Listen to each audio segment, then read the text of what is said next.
You women out there, y'all petty, man. Hey, LeBron, you're 100% right on these girls hating on Caitlin Clark. Y'all petty, girls. I expect men to be petty because we're the most insecure group in the world. Oh, you are. Y'all should be thanking that girl for getting y'all ass private charters, all the money and visibility she bringing to the WNBA. Don't be petty like dudes. Listen, what she's accomplished, give her flowers. Stop being petty, all you women out there. She got y'all ass charters. She bringing all y'all this money to the table, but y'all being petty like dudes. LeBron, you are 100% right. Y'all girls, stop being petty. Caitlin Clark, thank you for bringing all that money and shine to the WNBA. These ladies, and I'm a WNBA fan. It's been a good season. They cannot have fucked this Caitlin Clark thing up any worse if they tried. If you got people in a room, yeah, if you got a bunch of dudes in a room and says, let's fuck up the WNBA, we couldn't have came up a master plan what these women have done. This girl is incredible. What she did in college for women's basketball, what she's doing in the WNBA. She turned the Fever, were 1-8. They have a winning record now. But the number of attention, eyeballs, she's brought to college and the pros, and for these women to have this petty jealousness, you say to yourself, damn, what is going on here? Well, it is. Caitlin, man, she's a phenomenon. It's, I've actually know what's really funny. I've been trying to get a chance to see her play in person, but I haven't been able to fit it into my schedule. I'm going to try to get that done in the next month or so. It's not easy, because if I do it, I'm probably going to have to get a private jet to fly the hour or somewhere on the road, because I want to see her play in person. Number one, congratulations to her. Also, we can't forget about Lynette Woodard. Because there's a debate on all these records and things, but, because Lynette Woodard, I think, probably still has the record, but she's not recognized. That's how bad they treated women back in the day. They didn't even recognize their records. So shout out to Lynette Woodard, who was amazing. But Caitlin, man, what she's doing for women's basketball is pretty incredible. Man, these girls getting ready to hit the lottery. I mean, this is a great time to be a woman in the WNBA. Caitlin, I mean, what she's done for the game the last couple of years, she is a shining star. I didn't think she was going to have to worry about all this petty nonsense that's going on. And it's really unfortunate because she's bringing so much notoriety to the game. I watched more college basketball in the last 2 years, women-wise, than I have my entire life. They act like she didn't earn it. They're like, well, she's only getting this shine because she's white. Is race a factor? Yes, race is a factor, but her resume speaks for itself. She just set the record for the most points ever scored. They didn't prop her up just because she was white. Her accolades speak for themselves. And because she's getting endorsements and people are coming to see her, we got this petty jealousness going on, and it's really unfortunate. Petty jealousy. Petty jealousy, and it's really unfortunate because what she's done for the game, listen, I believe in rookie hazing, but some of the criticism has gotten overboard, and I think it's really unfair because, man, she got you look at the ratings for the draft for the WNBA, she's making everybody money, and I think she's got some deals. Good for her. I mean, the girl just set the record for the most points ever scored in college. I mean, that's pretty incredible. But the girls got to grow up and like, yo, you know what? I can go at her hard on the basketball court, but the visibility and stuff she's bringing to the league is it's going to fill all our wallets up in the long run. So it's just petty jealousy, and it's really unfortunate because, and the thing that's really bad right now, we're not even talking about basketball. Go ahead and look. Everywhere you turn, Indiana Fever is breaking records. All Cheryl Swoops did was validate all the speculation that there's folks hating on Caitlin Clark. That's all she did. Because to know basketball like Cheryl Swoops does, to be as accomplished as she is, to be the Hall of Famer that she is, all accolades that are well-deserved.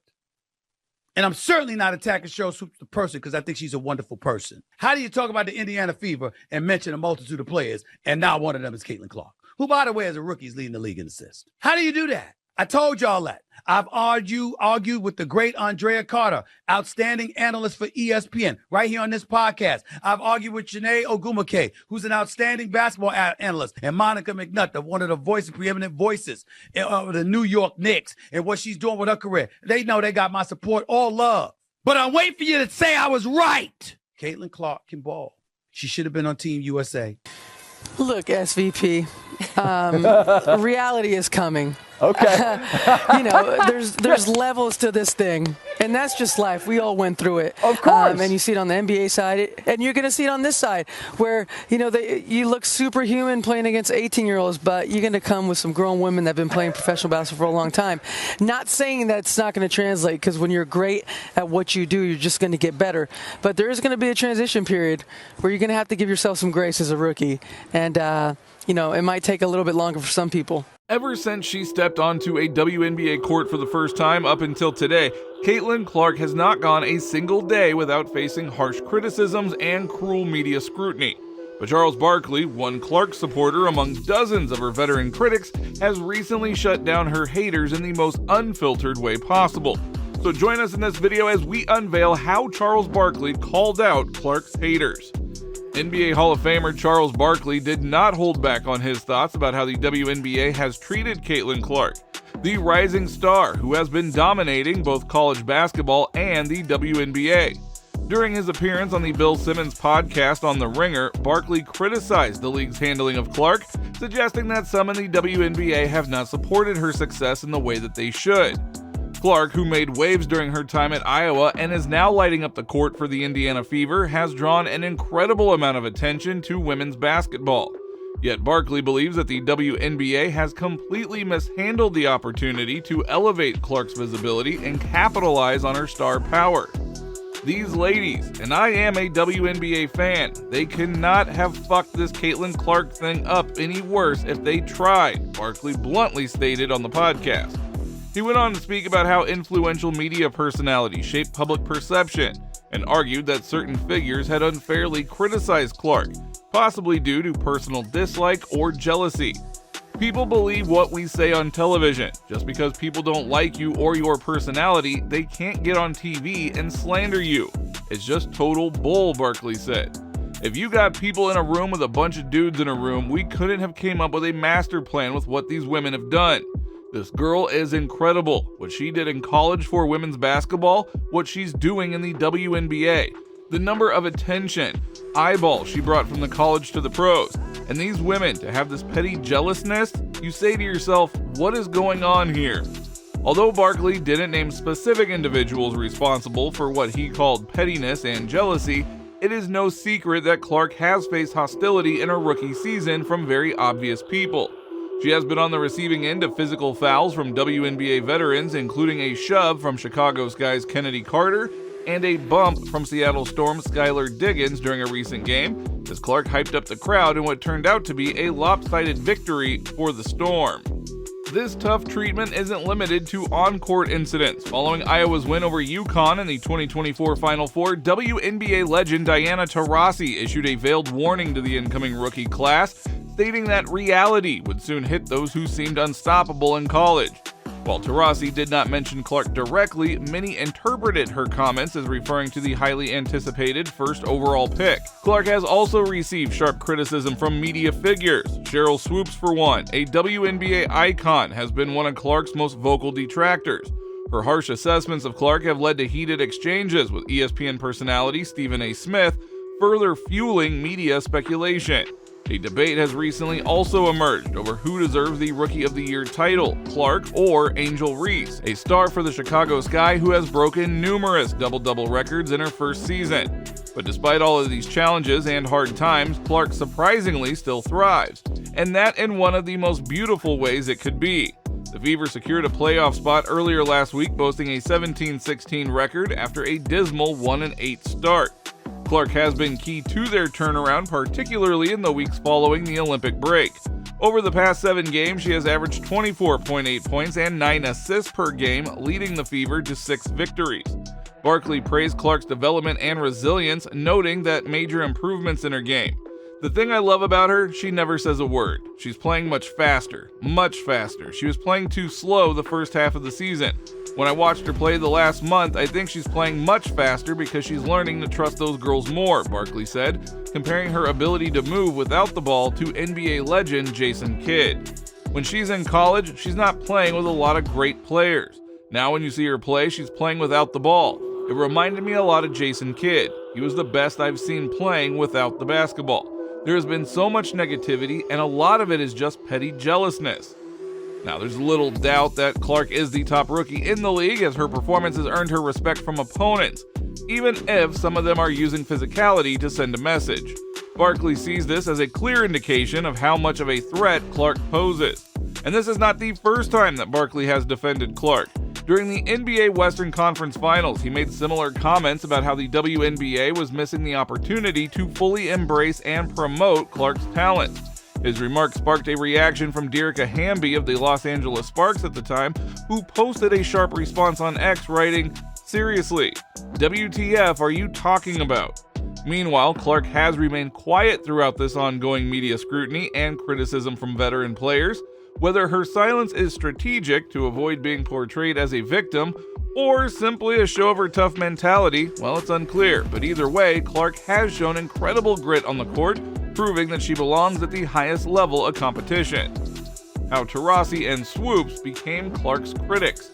Caitlin Clark's highly anticipated WNBA debut, which did take place on May 14th, 2024, did not go as smoothly as fans and analysts had hoped. Playing for the Indiana Fever, Clark struggled in her first game, turning the ball over 10 times, and the team lost decisively to the Connecticut Sun. Despite the hype surrounding her transition from college to the pros, this rocky start led some to quickly doubt her ability to thrive in the WNBA. Even before Clark stepped onto the court, she was facing immense pressure to perform, with many watching closely to see if she could maintain her college dominance in the professional league. Some of this skepticism was voiced months prior by WNBA legend Diana Taurasi, who made headlines for her cautionary words during the 2024 NCAA tournament when Clark was still playing for Iowa. Taurasi's comments were resurfaced after Clark's debut, as many revisited her realistic take on the transition to the WNBA. Reality is coming. There's levels to this thing. We all went through it. There is going to be a transition period where you're going to have to give yourself some grace as a rookie, and it might take a little bit longer for some people, Taurasi said at the time. And Taurasi wasn't alone in issuing a warning about the challenges that Clark would face in the WNBA. Another basketball great, Cheryl Swoops, had also weighed in with similar caution before Clark's debut, predicting that while Clark had the potential to become a great pro, she wouldn't dominate immediately. Will Caitlin Clark be a good pro? Absolutely. Will Caitlin Clark come into the WNBA and do what she's doing right now? Immediately? Absolutely not. Not gonna happen, Swoops commented. Clark's debut performance only seemed to confirm the learning curve that both Taurasi and Swoops had mentioned. Turning the ball over multiple times and not being able to lead her team to a win, she appeared to be feeling the pressure of the league's intensity. But nevertheless, these growing pains are common for many rookies, and Clark's talent is undeniable.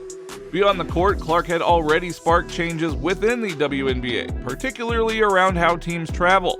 In her first game with the Fever, Clark and her teammates flew on a charter plane, something rarely seen in the league.